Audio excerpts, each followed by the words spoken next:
Syria के राष्ट्रपति बशर अल Asad Syria छोड़कर चले गए हैं। कहां चला गया असद परिवार किसी को नहीं पता।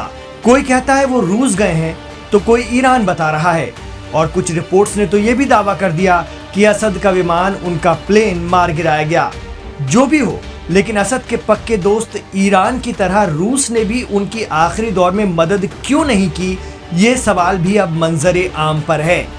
HTS यानी हयात तहरीर अल शाम की फौजें चली आ रही थीं। पिछले हफ्ते रूस ने जबरदस्त बमबारी भी की, लेकिन इसके बाद रूस भी रुक गया और जब HTS के विद्रोही या दहशतगर्द राजधानी दमिश्क तक पहुंच गए, तब भी रूस की तरफ से ना तो सीरिया की फौज को कोई मदद गई, ना ही हवाई सपोर्ट। तो इस मामले पर नजर रख रहे जानकार इसको लेकर अलग अलग थ्योरी बताते हैं। पहली तो यही कि असद की फौजों ने ही लड़ने से इनकार कर दिया था, तो ईरान और रूस क्या मदद करते। रशिया ने शायद ये भी भांपा कि सीरिया की जो आर्मी है वो खुद ही नहीं लड़ रही है, उसका खुद ही मोराल डाउन है। आप देखिए जिस हिसाब से रेबल्स एलेपो से लेकर के डमास्कस तक पहुंचे हैं, सीरियन आर्मी ने कहीं भी कोई ज्यादा रेजिस्टेंस नहीं करी रेबल्स के खिलाफ। सीरिया की आर्मी का मोराल डाउन है, बड़े लंबे टाइम से उनको तनख्वाहें नहीं दी जा रही हैं, इकोनॉमिक डिफिकल्टीज हैं। इसके चलते सीरियन आर्मी भी लड़ाई के मूड में नहीं थी असद के बिहाफ पर। तो रशिया ने यह भी देखा। तो इन तीनों कारण के चलते रशिया को यह लगा कि सीरिया में अभी जो हो रहा है उसमें वो कुछ ज्यादा हस्तक्षेप ना करे तो बेहतर है, और ना ही वो कर सकता है। परंतु हां, रशिया का एक नेवी बेस है और एक एयर बेस भी है सीरिया में, तो रशिया के अभी भी इंटरेस्ट है। तो यह भी हो सकता है रशिया ने इसलिए अब की बार रशिया ने कुछ बमबारी करी पिछले हफ्ते बट फिर रोक दी।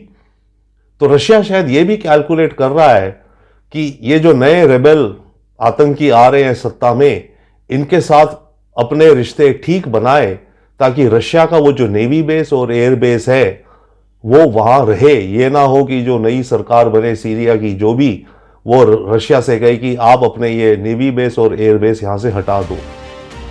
लेकिन बशर अल असद के करीबी दोस्त रूस का इस तरह पीछे हटना, वो भी तब जब सीरिया में उनका एक एयरबेस भी मौजूद है। एक्सपर्ट मानते हैं कि इसके लिए भी शायद इन सब के बीच एक पैक्ट हो गया है, जिसके तहत ट्रंप के अमेरिका की सत्ता संभालने के बाद यूक्रेन जंग खत्म होगी। इससे यहां इंगेज रूस को भी बड़ी राहत मिल सकेगी। इसके बदले में उसे सीरिया से दूर होना पड़ेगा।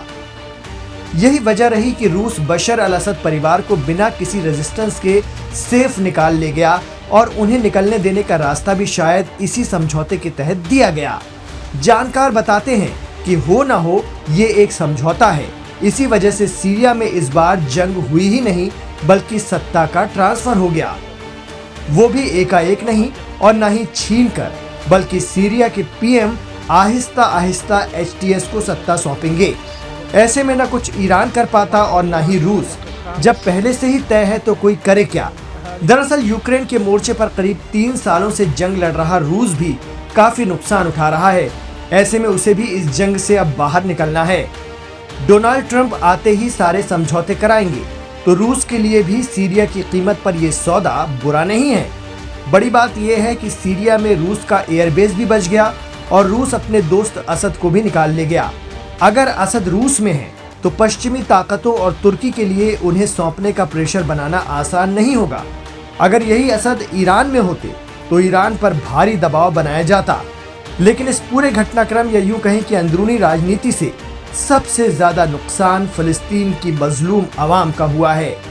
उनके लिए लड़ने वाली तंजीमों की सप्लाई लाइन सीरिया बंद हो जाएगी और मस्जिद अक्सा की आज़ादी की लड़ाई हाशिए पर चली जाएगी।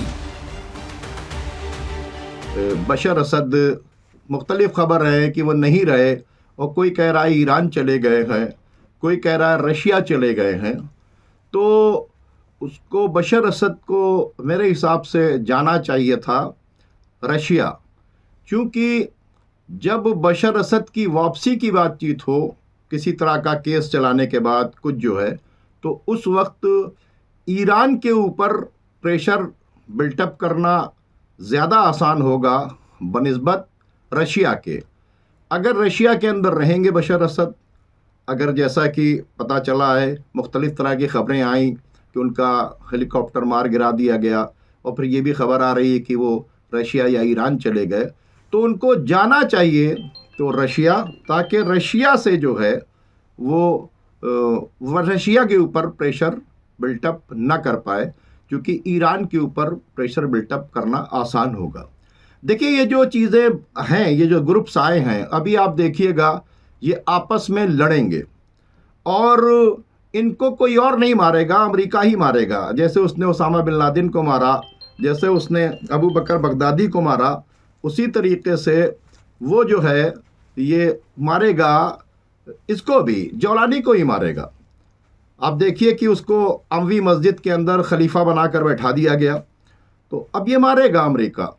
अमेरिका ने ही खड़ा किया है, काम चल गया उसका, उसको पूरी तरीके से सीरिया को ख़त्म करना था। सीरिया ही वो मेन सप्लाई लाइन थी जहाँ से हिजबुल्लाह को मदद कर रही थी। उसने बयान भी दिलवा दिया अमेरिका ने कि साहब, क्या कहा जौलानी ने कि हमारी लड़ाई ईरान से है, हमारी लड़ाई जो है किसी और से नहीं है, हमारी लड़ाई ईरान से, हमारी लड़ाई हिजबुल्लाह से है, इजराइल से हमारी कोई लड़ाई नहीं। उनके स्टेटमेंट्स आ रहे हैं। तो ये आपस में आगे चल के लड़ेंगे, तो जब लड़ेंगे हालात ख़राब होंगे, तो उन सीरियंस को पता चलेगा कि वो सीरिया जो है वो तो टुकड़ों के अंदर बांट दिया गया। तब सीरियंस परेशान होंगे और सीरिया के ऊपर बाकायदा तौर के ऊपर इजराइल का पूरा कब्ज़ा हो जाएगा, थोड़ा हिस्सा टर्की को मिल जाएगा। जब ये सब होगा और जब नेशनल स्पिरिट की बातचीत चलेगी, तो फिर वो लोग जो इराक़ की तरफ भाग के गए हैं, जो इराक़ की तरफ भाग कर गए हैं, वो प्रो बशर असद हैं।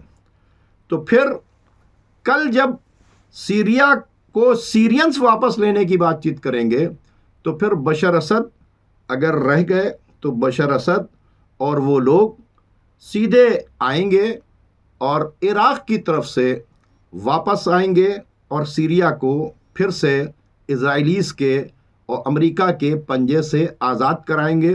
अभी तो रशिया यूक्रेन के अंदर फंसा हुआ है, ईरान को पूरी तरीके से उलझा दिया गया, और जिस तरह की गद्दारी की है रजब तैयब अर्दगान ने, उसने पूरा मिशन जो था, वो लोग जो फ़िलिस्तीन को डिफेंस कर रहे थे, जिनकी वजह से मिडिल ईस्ट के अंदर अमेरिका का दबदबा ख़त्म हो गया था, इस काम से मिडिल ईस्ट में फिर से वापस अमेरिका का वर्चस्व जो है वो कहते हैं बरकरार हो गया। इज़राइल ने सीरिया की गोलान हाइट्स के ऊपर कब्ज़ा कर लिया, जो 50 साल से वो कब्ज़ा नहीं कर पा रहे थे। और सबसे बड़ा ख़तरा ये है कि एक तो सीरिया के तरफ से इज़राइल के ऊपर हमला हो रहा था, दूसरे जो है लेबनान के बॉर्डर तक हिजबुल्लाह को जो मदद पहुंच रही थी वो वाया सीरिया ही पहुंची थी, तो वो मदद अब नहीं मिलेगी।